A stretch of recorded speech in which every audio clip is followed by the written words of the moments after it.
సామెతలు 28వ అధ్యాయము 25వ వచనం.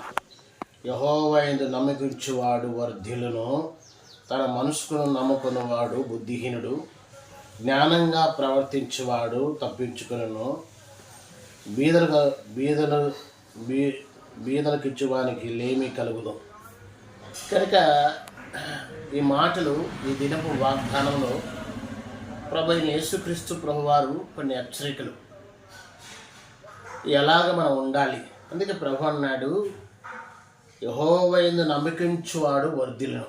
కనుక ఎవరి యందు మనం నమ్మకించాలా? మనుషుల యందు నమ్మకిస్తే మనం ఆత్మీయంగా నిలవలేం. దేవుని యందు నమ్మకం కలిగిన వారుగా ఉండాలి. దేవుని యందు పరిపూర్ణత కలిగిన వాడుగా ఉండాలి. దేవుని యందు నిలిచిన వాడై ఉండాలి. ఏదైతే దేవుని యందు మనం నమ్మకం ఉంచగలుగుతున్నామో, నీవు కానీ నేను కానీ వర్ధిల్లగలిగే వారిగా ఉంటాం, అభివృద్ధి చెందేవారుగా ఉంటాం, ఆత్మీయంగా విస్తరించే వారిగా ఉంటాం.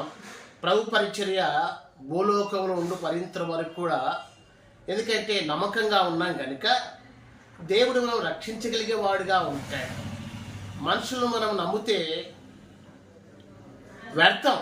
కనుక ఆయన పాదాల దగ్గరికి రావాలి, ఆయనను సేవించాలి, ఆయనకి ఇష్టమైన వారిగా ఉండాలి. అందుని బట్టి దేవుడు మనం ఏం చేస్తుంటాడంటే, ఆయన ప్రేమించే, అందుకంటాడు యెహోవా యందు నమ్మకించువాడు వర్ధిల్లును. ఎంత ప్రాముఖ్యమైన మాట.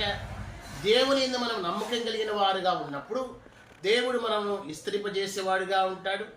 ఒక విషయంలో కాదండి, అన్ని విషయంలో అభివృద్ధి పరచగలిగే వాడుగా ఉంటాడు, మరి బలపరచగలిగే వాడుగా ఉంటాడు.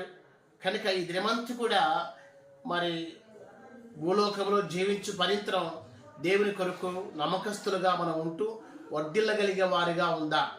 ఏ మనుషుని కూడా నమ్మకండి. మనుషుడు నమ్మదగిన వాడు కాడు, దేవుడు నమ్మదగిన వాడు. దేవుని ఆశ్రయిస్తే నీకు నెమ్మది కలుగుతుంది. దేవుని ఆశ్రయించి దేవుని సేవిస్తే నీ జీవితంలో చెప్పనిశక్యమైన మహిమాయుక్తమైన ఆనందాన్ని అనుభవించే దానిగా ఉంటావు. సోదరుడా, సోదరి, జ్ఞాపకం ఉంచుకో, ప్రభు యందు నమ్మకం కలిగిన వారుగా ఉంటారని. గత కొద్ది రోజుల నుండి నా జీవితంలో జ్వరము, జలుబు, దగ్గు ఉంది.